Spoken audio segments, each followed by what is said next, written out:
Bonjour à tous. Aujourd'hui, on va s'occuper de la pêche et de la récolte.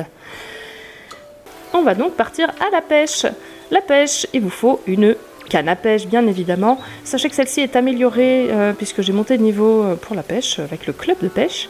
Mais de toute façon, vous pouvez capturer des poissons quasiment dès le début du jeu avec une canne à pêche qu'on vous offre assez rapidement. Il vous faut trouver un étang. Ils sont présentés sur la map par un petit poisson. J'en ai actuellement 4, mais il y en aura d'autres disponibles par le futur. Et vous en avez, dès le début du jeu, si je ne me trompe pas, 3 de disponibles, et notamment donc, celui qui est à côté de votre maison, l'étang de la mer Beaufin. On va donc aller pêcher au niveau d'un étang. Bonjour monsieur. Hop, on se dirige vers l'étang et le coin de pêche. Il s'agit de l'étang de la mer Beaufin. Je vais arrêter de mettre en suivre cet élément. Voilà. Alors, pour faire la pêche, alors sachez que je suis sur PC, donc je vais présenter brièvement comment ça se passe sur le PC. Donc vous cliquez tout simplement avec la souris et dirigez là où vous souhaitez que votre canne à pêche arrive dans l'eau. Donc ici, il y a actuellement 2 poissons. Plus qu'un. Plus 0, pardon, je ne vais pas pouvoir pêcher. Si, c'est bon, on va y arriver. Vous cliquez, hop, le poisson va détecter ma canne à pêche, appuyez sur la barre espace et avec la souris, tout en cliquant sur votre souris, vous dirigez le poisson vers vous. Attention tout de même à ne pas appuyer constamment sur la souris pour ne pas briser, la chaîne et pouvoir capturer le poisson correctement. Ici, j'ai donc capturé une perche commune. Je crois que c'est la première fois que j'en capture un. Et visiblement, il a bien mangé à la cantine. On va le garder. Sachez que pour moi, la pêche, c'est l'une des façons les plus faciles de se faire de l'argent. Puisque globalement, un poisson vous rapporte environ entre 30 et 35 pièces en moyenne. Sachez que globalement, je ne vends que les poissons les plus faciles à attraper, du moins pour le moment.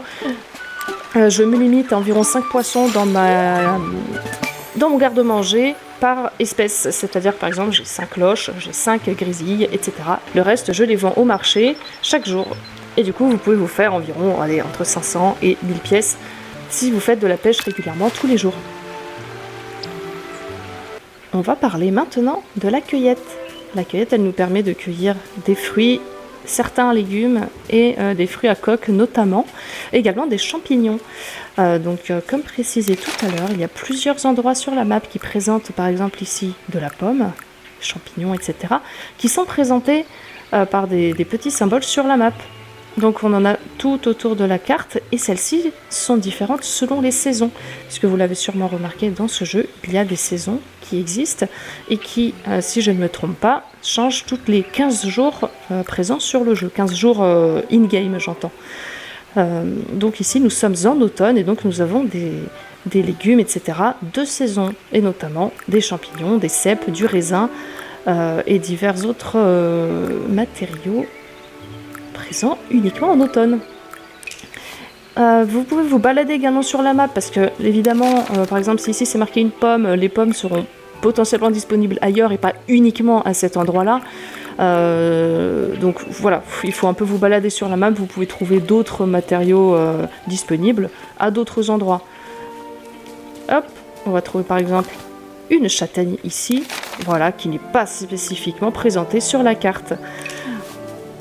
Voilà. Alors, ce que vous pouvez faire aussi, c'est, par exemple, voilà, je trouve un champignon. En fait, le but, c'est vraiment de vous balader partout sur la carte pour trouver le maximum de fruits, légumes, etc. disponibles que vous pouvez trouver à disposition, finalement. Et par moment, vous pourrez trouver des papillons.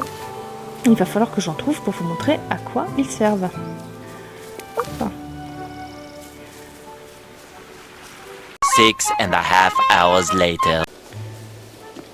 Toujours à la recherche de papillons. Décidément, ils se cachent au moment où j'en cherche, alors que d'habitude j'en vois partout sans les chercher, quoi. One eternity later. Et voilà, des jolis papillons.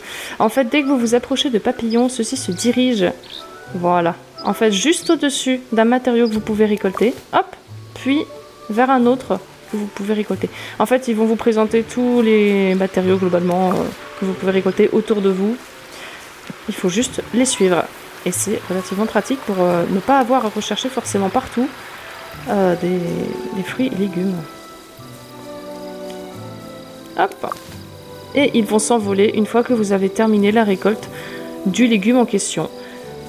Ce qui est également intéressant, c'est que la nuit, ce ne sont pas des papillons qui vous permettent de suivre les récoltes, mais plutôt des lucioles. Et oui, parce qu'à un moment, vous allez débloquer une lanterne qui va vous permettre de rechercher des matériaux, même la nuit. Nous sommes dorénavant la nuit, et je peux donc vous montrer un petit peu ce que ça donne la nuit, parce que nous ne devons pas suivre des papillons, mais bien des lucioles. Voilà. Je vais donc en suivre l'un des deux, pour voir où est-ce que ça nous mène. Et je trouve ça magnifique. Ah, voilà. Sachez aussi que du coup, certains champignons tels que celui-ci, les Pésis papillons par exemple, ne sont disponibles que la nuit. Et c'est quelque chose que je n'ai pas découvert tout de suite, donc faites attention. Prenez le temps de voir un petit peu la nuit aussi, de faire votre petit tour un peu partout pour voir s'il n'y a pas des champignons, des légumes ou autres disponibles la nuit. Sur ce, moi je vais me coucher et je vous souhaite une bonne nuit et à bientôt.